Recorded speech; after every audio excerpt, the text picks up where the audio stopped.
Big boss 7లో Shivaji గారు ఆడే ఆట మిమ్మల్ని అడ్డుపట్టిందా, లేకపోతే బిగ్ బాస్ 8కి వెళ్ళేసరికి మీరు చాలా నేర్చుకొని బాగా ఆడగలిగారా?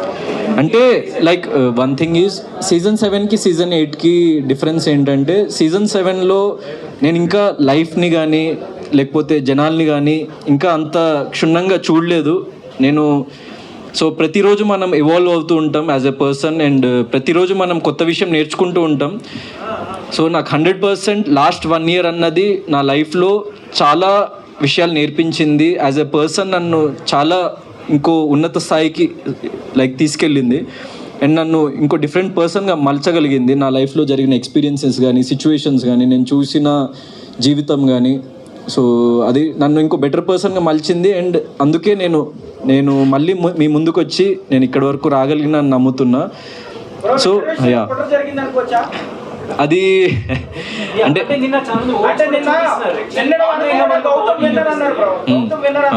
కానీ లాస్ట్ ఫైనల్లో నిఖిల్ విన్నర్ చేశారు. అయితే బయట ప్రేక్షకులందరూ కూడా కుట్ర జరిగింది అంటారు, మీరేమంటారు? సో బ్యాక్ ఎండ్లో ఏం జరిగింది అన్న విషయం 100% నాకు తెలీదు. నేను ఐఎమ్ బీయింగ్ జెన్యూన్. ఏం జరిగింది అన్న విషయం నాకు తెలియదు. సో దాని గురించి నేను పర్టికులర్గా సోషల్ మీడియా అంతా కూడా ఓటింగ్ గౌతమ్కి ఎక్కువ జరిగింది అన్నారు.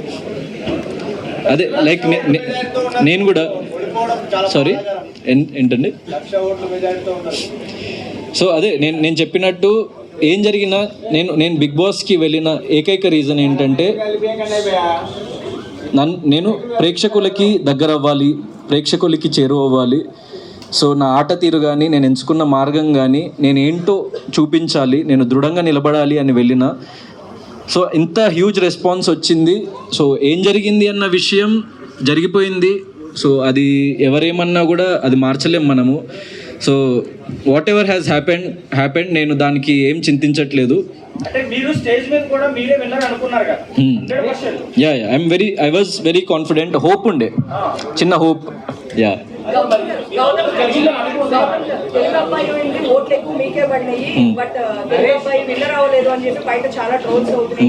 ఓట్లు మీకే ఎక్కువ, సోషల్ మీడియాలో మీరే విన్నర్ అని చెప్పేసి రిపోర్టింగ్ నడుస్తుంది. But end of the day మన తెలుగు అబ్బాయి విన్నర్ అవ్వలేదు అని చెప్పి చాలా మంది ఫీల్ అవుతున్నారు. అంటే ఇప్పుడు నేను బిగ్ బాస్ హౌస్లో వన్ సెకండ్.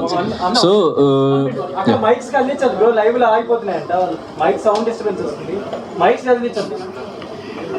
యాక్చువల్లీ మీరు అడిగిన క్వశ్చన్ నాకు అర్థమైంది. సో యాక్చువల్లీ బయట ఉండి ఇన్ని రోజులు అబ్జర్వ్ చేసి బయట ఏం జరుగుతుందో మీకే ఇంకా క్లియర్గా తెలుసు నాకంటే. నాకు జస్ట్ కొద్ది గంటలే అయింది అసలు బయట ఏం జరుగుతుందని. సో ఇంకా కంప్లీట్గా డైజెస్ట్ కూడా అవ్వలేదు. ఏం జరుగుతుందన్న విషయం నాకు ఇంకా క్లారిటీ కూడా కంప్లీట్గా రాలేదు. నేను మళ్ళీ దీని మీద నేను ఇంకా క్లియర్గా నా క్లారిటీ వచ్చినప్పుడు నేను ఇంకా మంచి ఒపీనియన్ ఇవ్వగలుగుతా. So I'm being genuine. మీకు నిజంగా నేను విన్నర్ అనిపించుంటే I'm very very thankful and happy. ఎందుకంటే మీ అందరూ చాలామంది మీడియాలో వచ్చింది కానీ యూట్యూబ్లో కానీ నేను సోషల్ మీడియానే చూస్తున్నా. ఇంకా అందరినీ కలవలేదు, ఏం జరుగుతుందన్న విషయం బయట నాకు తెలియలేదు. జస్ట్ కొద్ది గంటలే అయింది కాబట్టి నేను ఈరోజు మార్నింగే వచ్చిన, అప్పుడు ఫోన్ కూడా ఇవ్వలేదు నాకు. సో నేను విన్నర్ అని అనుకున్న వాళ్ళు, నేను విన్నర్ అవుతా అని నమ్మిన వాళ్ళు, yes I'm a winner in your hearts and I'm happy. ఎందుకంటే మీరు నమ్మిండ్రు కాబట్టి. సో ఎందుకంటే at the end of the day డబ్బు కన్నా కప్పు కన్నా ప్రేక్షకులు వాళ్ళ ప్రేమే ఎక్కువ ఇంపార్టెంట్ నాకు. వాళ్ళు ఇచ్చే రెస్పెక్టే ఎక్కువ ఇంపార్టెంట్ నాకు. సో అది నేను గెలుచుకున్న ఏ ఎక్స్టెంట్ వరకు నాకు ఇంకా తెలీదు, మీకే తెలియాలి. So I'm happy for that.